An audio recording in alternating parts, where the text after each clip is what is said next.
Welcome to the sound of the start of an EFL Easter feast. It really doesn't get much better than 2 games on Friday and Monday at this stage of the season. It really is really good, and I'm really excited. Hi, George. Yeah, this is the betting show, sponsored by Sky Bet and very strictly for over 18s only. Gambling comes with risks. Make sure you understand them by heading to gambleaware.org. Yeah, the Good Friday games are what we're talking about here, making picks for them. We won't have any picks for the Easter Monday games. I dare say if you are a member of the NTT20 Squad's betting channel, there will probably be some picks mentioned over the weekend, but no betting show for that. So these are our picks for the Good Friday games, hence coming to you on a Wednesday. And there are some massive games across all 3 leagues. A huge preview of the 10 best, as we see it, going out on NTT20.com on Friday morning to whet the whistle. Hugh and Sam writing the hell out of that one. Don't miss it. I dare say some of those matches will be mentioned on this pod. Last week was a poor week. What was I thinking getting against a guy who says, my norm is being in the unnorm? That's a guy you don't want to be betting against, because Colin Kazim-Richards, 2-0 win in his first game as a manager.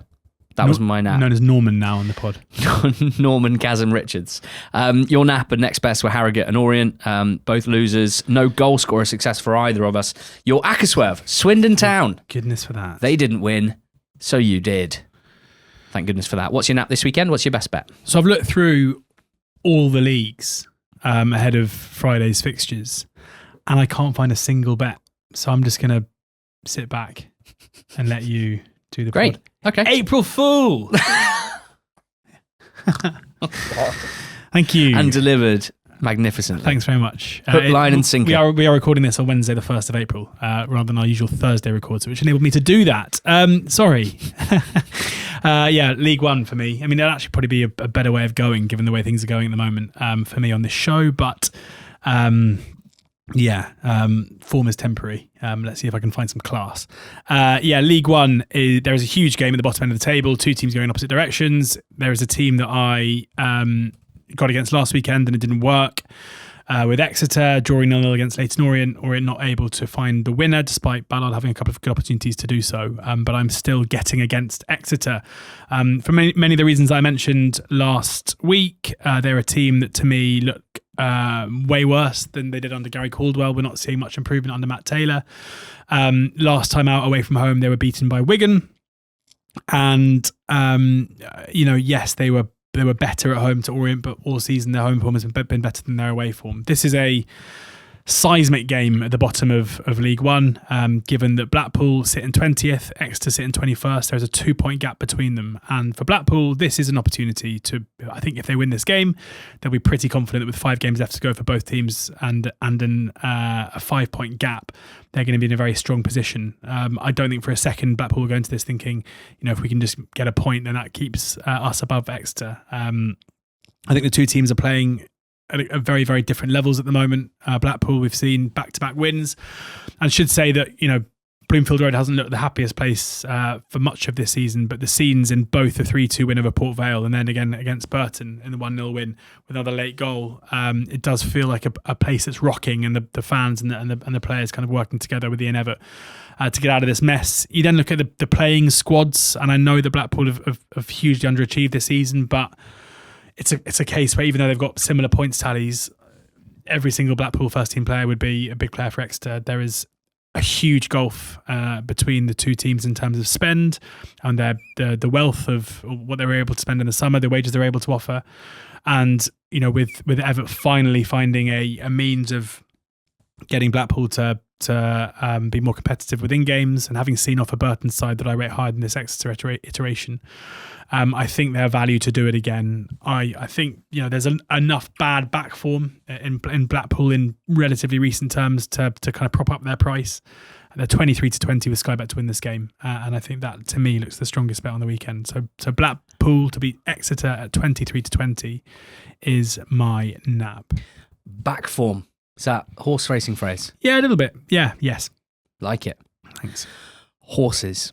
My nap is in the early kickoff on Good Friday. Up at a sold-out Riverside Travel Millwall. I am backing Millwall to beat Borough at 15 to 4, 4.75 the decimal with Sky Bet. Whatever happens in this match, I will never believe that Millwall should be 15 to 4 to win the game, an implied 21% probability. And it's my job to try and explain why. Since Christmas, they've picked up more points than Coventry, more points than Ipswich, more points than Middlesbrough.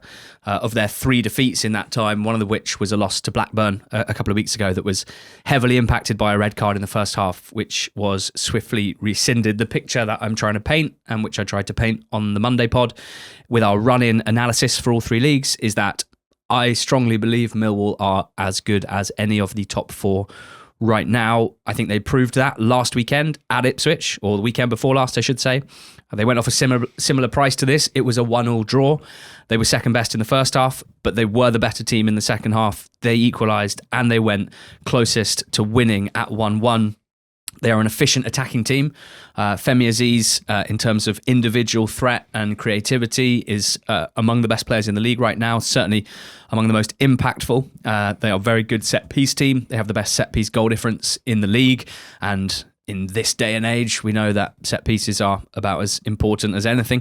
They have 3 strikers, Coburn, Ivanovic, Langstaff, who, as a unit are providing what you want from your number 9 position. I think it's 11 goals in the last 15 games between those 3, in decent form and very solid defensively. Now, Middlesbrough, obviously strong favourites for the game, hence why we're getting 15 to 4 about their opponents. They are going to have a huge amount of the ball in this game. They're going to have a lot of territory. They're going to do some pretty sexy stuff, and they are really good tactically. Like, I strongly believe that.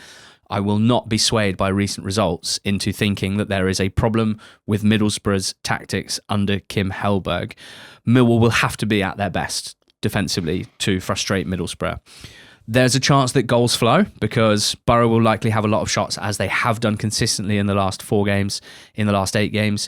There's also a chance that what's happened in the last few games continues, and that is jitteriness in front of goal. Poor finishing from individual players, none of whom would probably count finishing ability as one of their main strengths. The fans may well get jittery. They haven't won in 4 home games, and a lot of those have been against bottom half teams. Then there's something massive that I'm not seeing discussed much. Hayden Hackney, calf injury. 2 weeks and 5 days before this game, calf injury against Bristol City, missed the game against Blackburn Rovers. I assume Hellberg will have a press conference probably this afternoon, maybe even as we record, and will be asked about it. And I guess he won't give very much away. But I've done a bit of digging and asked people in the know in the game about calf injuries. For him to come back and start, that would be like the absolute best case scenario, a small tweak that cleared up within 2 weeks. That is possible. But calf injuries mostly are 3 to 4 weeks. I think there's a chance that Hackney doesn't start. And that would be very significant. He's the best player in the league. He's Middlesbrough's best player. He's their most important player. He carries it. He passes it. He's a goal threat as well. He wins the ball back for them. That would be a massive miss. And I think right now, it's not a 100% chance he doesn't play. Maybe it's 50-50. I'm obviously guessing like anyone would be at this stage. I don't know. But on top of that, we're coming off the back of the international break. Middlesbrough have international players. Where have they been? Aidan Morris played in New York last night, on Tuesday night. He'll be flying back from New York probably as we speak. Riley McGree played last night in Australia. He will be flying back as we record. The game's in 47 hours, and they're on the plane home. Alan Brown, Tommy Conway, David Strelec, all starters in their last game, all on international duty. 5 of their starters from the last game, and that's not including Hackney, who may be injured. So I'm thinking a bit of fatigue, certainly in Morris and McGree, who are possibly their second and third most important players, certainly in the midfield. Millwall, for their part, only have Max Crocombe, Tommy Watson, Mihailo Ivanovic on international duty. That's their backup keeper, their current backup striker, and their backup left winger. They have, I think, the fitter players who've been able to have a rest and probably prepare better for this game. They have the more informed players, there's absolutely no doubt about that, than Borough right now. They've scored in each of their last 14 games. They're unbeaten in 5 on the road. They've scored in their last 7 on the road. They have the best away defence in the league, the lowest number of goals conceded away from home. That is a team I'm more than happy to be backing at just under 4-1. And just a quick reminder, because I'm going to get a lot of pelters if and when Borough win, and they're heavy favourites to do so. Remember, this isn't the same as me predicting that Millwall will definitely win this game. If you offered me even money on a Millwall win, I wouldn't bet on it. If you offered me 2-1, I probably wouldn't bet on it. But 15-4, absolutely worth my 2-point nap. You're going to bet on it this week. Can, have, possibly will again. Probably don't need to. What's next for you? That's my acca swerve. Okay. Borough. In fairness, you've done a much better deep dive as to why than I did, because I was unawares of many of the absentees that Borough will have in the game, which I guess is hopefully a good thing for you, because it shows that even on merit, on balance, I think 4-6 about Borough is way too short. It's a high pressure game for both sides. It feels like the pressure certainly is on Middlesbrough. They're the team currently in second. They're the team that still have Ipswich to play, and they know that if they slip up, they're going to not only invite Millwall into the conversation, but also give Ipswich the opportunity at 3:00 to close the gap further. I'm a huge fan of what Kim Hellberg is doing, but there's no denying how strong an opposition Millwall are.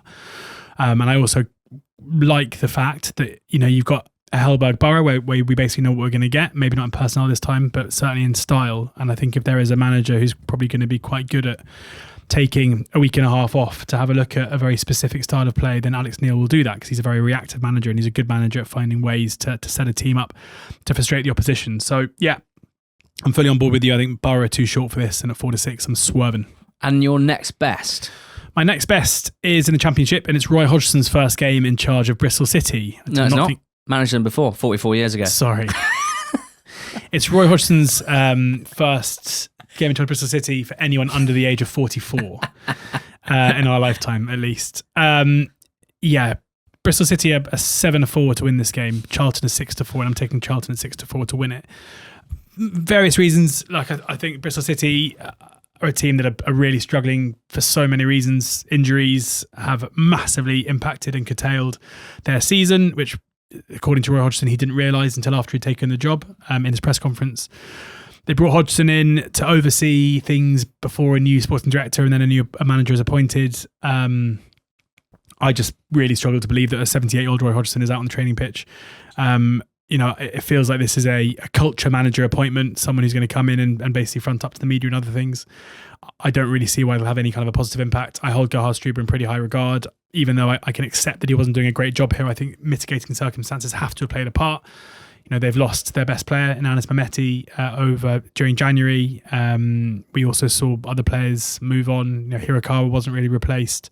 Viner, a really reliable player who's generally been a centre-back but played midfield this season, did so pretty well. And the players they brought in haven't aged particularly well so far, not to mention the kind of swathe of injuries they've had through the team. They just seem to me to be a team in a bad place up against a Charlton side who, under Nathan Jones, have rallied when they needed to rally to ensure they're kept clear of the bottom three. Their home form is pretty good. They win a lot of games 1-0, and they're not out of the woods yet. They still need the points necessary to ensure that they're going to stay safe this season.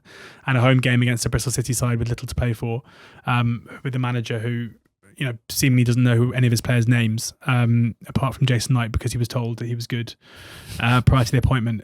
I find it very hard to be positive about Hodgson's impact at Bristol City over the next 7 games. I'm afraid to say. We got a comment on the YouTube Monday pod saying, "Oh, George isn't a fan of Roy." It's not necessarily that. I just don't really understand why he's their manager. Wasn't it me that was way stronger anti-disappointment? Yeah, I've got a feeling people called it a bad PR move. I think people just scrub when you're talking. I think people just genuinely sometimes still don't know us apart. On YouTube as well. So they can actually see us. I think a lot of people don't know who's who. Okay. Describe us in the comments. I don't think you could possibly have listened to our Roy Hodgson segment and thought you were at anti the appointment more so than... Hey, do you know hear what I called him? This guy. Comment in the comments which one is which. Describe us. Goalscorer corner for me. 1 point on Ollie McBurney to score for Hull at Oxford. 5-2 anytime. I think McBurney's playing unbelievably well right now. He hasn't scored in his last 4 games, but he's had 12 shots in that time. 5 shots on target. He's obviously much more than just a goal threat. It's why I appreciate him so much. Is to me, you get like 3 different strikers in one with McBurney in terms of the way that he occupies defenders physically. Strong in the air, incredibly intelligent and unselfish player. and despite all of that, still able to be a massive goal threat. He scored loads of goals this season. Anytime has landed in 10 of his 25 starts in the league. So 40% of his games this season, anytime has landed. I guess he'll be on penalties because we had that one the other day where Gale had a penalty saved, and McBurney tweeted after the game saying that'll be Joffrey off pens. We know Kieran Brown can get pretty handsy, so every chance that Hull get a spot kick here. He'll be too tired. Even if they don't get a spot kick, I think that Hull's price here, obviously that they're always priced up juicily if you like Hull, because their underlying numbers have been so poor all season, and that obviously helps to kind of dictate the prices in the match markets. Their price of 9-5 here at Oxford, which I think is good value, gives us opportunity with their attacking players. They're the league's joint best away team on points per game. They've scored in 16 of their 19 away games. They're a real attacking threat, and McBurney, as the focal point, I think should have some chances in this game. I think 5-2 anytime is decent value. Now, a few smaller ones now. That's a 1 point play. A couple of half point plays. One of them is Paris Magoma. This one, Norwich at home to Portsmouth, 4-1 anytime with Sky Bet. Got to shout out magnificent friend of the pod and squad, Ollie Inwards, Norwich fan, who pointed this out just as I was going through my Goalscorer corner picks, and I had Paris Magoma on the long list, but I wasn't sure because Ben Slimani's also played quite a lot. Ali Ahmed is still quite nicely priced and seems to get in really good goal scoring situations. But Ollie's message on the NTT20 betting squad kind of nudged me to back Magoma because Ben Slimani played 90 minutes for Tunisia in Canada last night. So Magoma, all being well, having been chilling and resting up over the international break, should probably start here. He's been so dangerous, certainly in the last couple of games. 6 shots last time out against Charlton, but basically since the moment he pulled on Canary Yellow, he's looked really, really dangerous. So I think at home to a Portsmouth side that are in really poor form, 4-1 represents value. And then Cameron McGeehan. Back to Cameron McGeehan. My boy. Scored for you the other day, scored for me earlier in the season, has scored in back-to-back games. He's 7-1 to score for Northampton at Bradford. Now, he scored in back-to-back away games at Stockport and Mansfield. So and they've lost both of those games. So obviously Northampton are terrible at the moment, and obviously they're massive underdogs, and Bradford are really good at home. But that was the case when they travelled to Stockport as well. They lost 4-1 and McGeehan scored. They travelled to Mansfield, they lost and McGeehan scored. Chances may be few and far between, but they are falling to McGeehan at an unbelievable rate, right? So in the 4 Cobblers games in March, he had 49% of their total shots and 70% of their shots on target. It was 100% over 4 in one games. game. Insane. And we go back to my favourite stat from Goalscorer Corner this season when we look at shots inside the 6-yard box per game across the entire EFL, players who've played more than 20 times. Josef Salek, 0.7 shots inside the 6-yard box per game. And then it's Kieran Green, Sam Dalby, and Cameron McGeehan, 0.6 shots inside the 6-yard box. So one every other game, and a bit better than that, in fact, on average. 0.33 XG per 90 this season. The guy's a proper goal threat playing for a terrible team. The Sky Bet market suggests there are 20 players more likely than Cameron Teguian to score in this game. Teguian. I don't agree with that. Over the last 3 seasons, Anytime has landed in 22 of his 102 starts. That's a 21.5% hit rate across a decent sample size. So I think that this is value. And then finally, back to Middlesbrough Millwall. Caleb Taylor of Millwall, 16-1 to score anytime. I said Millwall, they've scored the second most set-piece goals this season behind Coventry. Taylor is massive, has 3 goals in 19 starts this season, so 1 in 6 and a bit. He takes 1.45 shots per game. They target him a lot. And yeah, if I fancy a bit of Millwall this weekend at the prices, I think Caleb Taylor at 16-1 feels like good value. That's a half-point play. So in total, we've got 2.5 points staked on 4 singles, 1 point on Ollie McBurney, 5-2 anytime, half a point Paris Magoma, 4-1 for Norwich, half a point Cameron McGeehan, 7-1 for Northampton, half a point Caleb Taylor, 16-1 for Millwall. I reckon have you got any goal scorers? Yeah. Oh, cool. Thank God. Otherwise, I was going straight into the Easter egg man. No, I've got a 3,178-1 goal scorer Trixie. Wow, that's exciting. And I think this is where we get it all back. Come on. So I There are 3 teams embroiled in the relegation clash in the Championship this weekend who've all shown a real desire and a quite clear shift in terms of set-piece output, where I would say that clearly Gary Rowett's arrival at Leicester has improved them from set-pieces massively. Mm-hmm. Matt Bloomfield in the last few weeks has made Oxford far more efficient from set-pieces again, after a really disappointing spell, having been so reliant on them under Rowett. And James Morrison is coming at West Brom, and we started seeing them create loads from set pieces. West Brom, Leicester and Oxford all play at home this weekend, or on Friday I should say, against Preston, Hull and Wrexham, and are all favourites to win their games, albeit, as you say, maybe surprisingly with Oxford, where I know a lot of people will be pretty shocked that that's the case. And there are 3 goal scorers who I think are big threats from set pieces, all at double figure prices, and I think they're all bets. Start with West Brom, who hosts Wrexham. Wrexham's set piece record defensively is pretty good, as you'd expect with Parky and as you'd expect with the profile of defender that they've got, given they've got 3 very, very good aerial centre-backs, and for much of the season have had Kiefer Moore in there as well. Obviously Moore looks like might be out, which might damage them. Well, will be out for this one, which might make them a little less solid from set pieces. But since Morrison's come in, George Campbell, who is a tall man and a big guy. One of his goals... A tall man and a big guy. Tall man and a tall, big. Yeah, okay. Yeah? Height, girth, Ooh. width. So before anyone says, I am very aware that one of George Campbell's goals was a lovely strike from the edge of the area. Okay, He's got that in his locker. But he's got it. But he is a player that I think, as we've seen recently, is the target from set-piece situations. And given how good and how dangerous West Brom have looked from those situations, I think 10-1 is too big.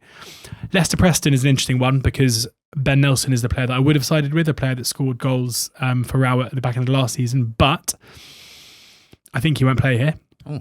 He was taken out of the team. Well, he was taken out of the team last time and they kept a clean sheet. Jamal Lascelles came in and was taken off after 80 minutes, presumably because he hasn't played much football recently, but he's a player that we've seen score cramping up set-piece goals in the past. Again, a good, certainly for Newcastle, both in the Premier League and in Championship. Not necessarily prolific, but has scored like 2 or 3 in most seasons that he's played. And he's 16-1. Again, if Leicester do beat Preston, and we saw Preston have an absolute shocker from set pieces against Oxford the other day, live on Sky, then I think Lascelles could be the person to benefit from that, and he's 16-1. And then Kieran Brown, who is 16-1, who scored twice for Oxford in recent weeks, who has missed a couple of sitters in recent weeks for Oxford in that time as well. He is, if Hellick is the aim from first contact, it's normally in order to try and divert the ball in Kieran Brown's path. He's a pretty good finisher with his head and his feet. And as I keep saying, I would say behind Will Lancashire and possibly Jamie Donnelly, he is Oxford's biggest goal threat. So, you got 10-1, 16-1 and 16-1 there, 3,178-1. Trixie, about a couple of relegation threatened centre-backs in the Championship. I've swapped out Lascelles for my pick, Caleb Taylor, for my own Trixie, but I really like the Campbell and Brown picks. Thank you. And what I also should say, if you look at the set-piece XG against this season as per Opta, Hull a second with 18.04, so second worst, and Preston a fourth worst. So 2 teams that have had issues defending set pieces this season. Fantastic piece of evidence snuck in right at the last. I nearly forgot. The whole case has probably hinged on that. Yeah. You've cracked it wide open. Thank you. Time for an Easter Eggman. Chocolate. Easter eggs. Chocolate. Overrated. I told, because you know how with Father Christmas, children are told that if they're not on the good list, they get coal. Yeah. And we have used Father Christmas quite aggressively as a parenting technique from basically August last year onwards. And then we tried to keep using it in January, and my daughter was a bit like, well, just got my presents. So yeah, she's not. So then I was like, well, what comes? Tooth Fairy, she's not using her teeth. Easter Bunny. Perfect. So now we were like, well, yeah, you've got to be on the good list for Easter Bunny, so you get your chocolate. The good list. Wow. And she was like, well, what do you get if you don't get chocolate? And I had to think quickly. I was like, mud. So she now thinks that if you're bad, you get mud eggs on Easter Sunday. So fingers crossed for her. In a couple of days, she'll be getting some chocolate. Incredible. So let's hope your Eggman isn't mud. God, I hope so. I'm going to leave Millwall out of this. My nap, it's the early game, and it's just a big single for me. So let's live that early kickoff, and then the Eggman can take us through from 3 till 5 p.m. or until 3:30, as is probably going to be the case. It's a 46.67 six-fold. It's got Hull at Oxford. As mentioned, I really rate the front three of McBurney, Galehard and Joseph at the moment. I think that Balumi off the bench, not a bad addition. And I think Hull are a good price. And I don't think we need to go into Hull's underlying numbers in particular. But I genuinely think like they've put in some really good performances over the last few weeks. And I think if they play to their best level, there's no way I think Oxford should be favourites at home to them. So I want Hull in there as a what I consider to be good value pick. Charlton 6-4. You've already mentioned it. I will not add anything other than that Roy Hodgson press conference, which came after our Monday pod recording, did very little to change my mind that is a bizarre appointment and really bad PR for a club that's trying not to look like a shambles right now. And Blackpool at 23-10. That's in there as well. That's your next best. So I've got Hull at Oxford, and then your nap and next best Charlton and Blackpool, and then 3 shorties to finish it. Lincoln at home to Wimbledon. Very short price. I think it's like 1.44.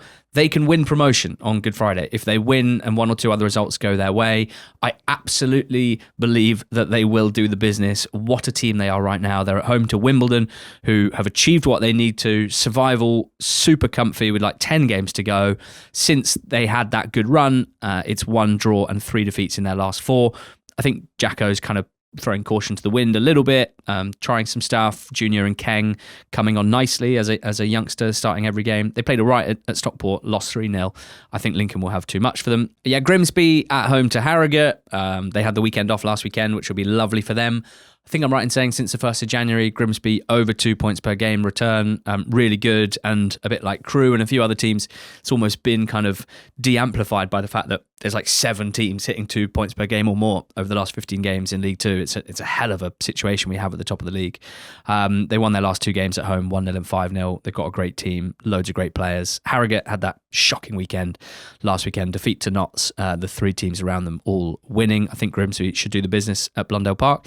And then MK Dons at home to Barrow. Nathaniel Mendez-Lang is back on the bench with Hepburn Murphy last time out. Collins is obviously fit at the top of the pitch. Wiles and Gilby have been playing well in the number 10 positions. They've lost their last 2 games, but in a way that doesn't make me concerned that MK have suddenly, lost it.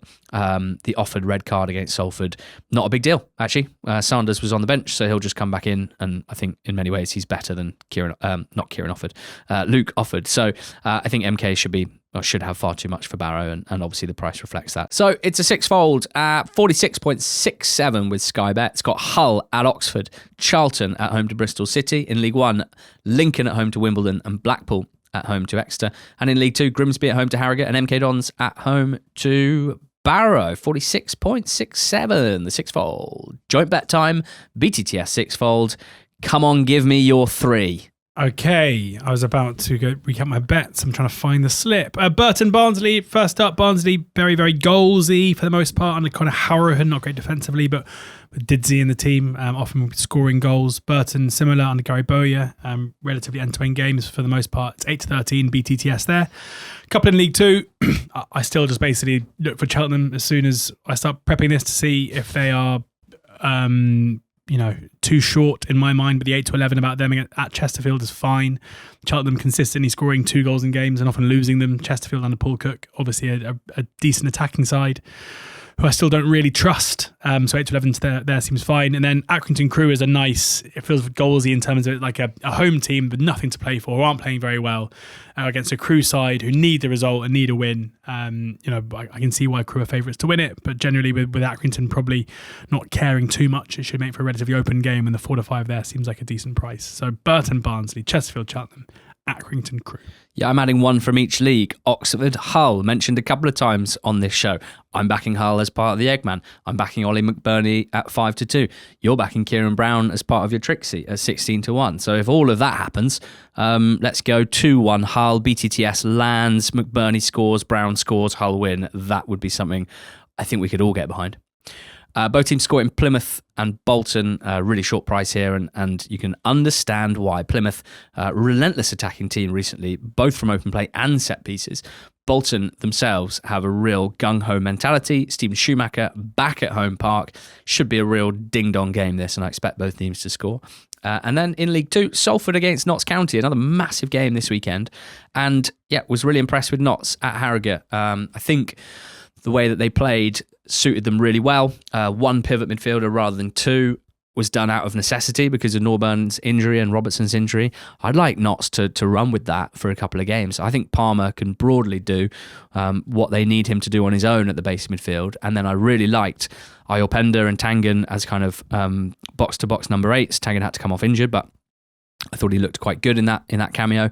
And then the two up front, Dennis and Jatta, they're just such a handful. So I want to see them basically play that same team again, and I think it'll benefit them. I think they can cause Salford problems with that front two, but Salford themselves in good form now, scoring goals at home. They've got a ton of good players as well. Udo, Graydon, Barini, everyone really, Stockton, all those midfielders, all those wingers. I think BTTS lands in that one. So the sixfold is at 22.98, so essentially 22-1 with Sky Bet. And it's got in the Championship Oxford, Hull, in League 1 Burton, Barnsley and Plymouth, Bolton, and in League 2 Chesterfield, Cheltenham, Accrington, Crewe and Salford, Notts County. So we'll be back on Tuesday for a massive Easter weekend recap, 2 game weeks, a huge amount of talking points and stories and narratives and things to talk to you about. We cannot wait for that, so get ready on Tuesday for that pod.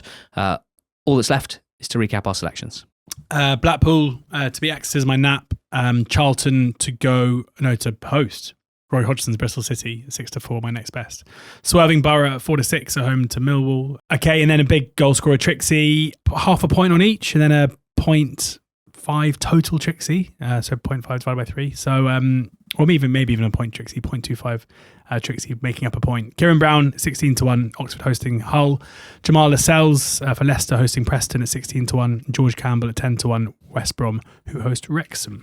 My nap is Millwall to win at Middlesbrough at 15-4, 4.75 the decimal with Sky Bet. Goalscorer corner, 1 point on Ollie McBurney at 5-2 anytime for Hull at Oxford. Half a point on Paris Magoma, 4-1 anytime for Norwich at home to Pompey. Half a point on Cameron McGeehan at 7-1 for Northampton at Bradford, and half a point on Caleb Taylor of Millwall anytime 16-1 at Middlesbrough. The Eggman has Hull, Charlton, Blackpool, Lincoln, Grimsby and MK Dons at 46.67. And that BTTS acca has Oxford Hull in the Championship, Plymouth Bolton and Burton Barnsley in League 1, Salford Notts, Chesterfield Cheltenham and Accrington Crewe in League 2. It's at 22.98. Have a fantastic weekend. Hopefully more chocolate than mud. Let's hope for some winners on this show. With thanks to Sky Bet for sponsoring the pod and to the Reverters. Happy Easter, go well!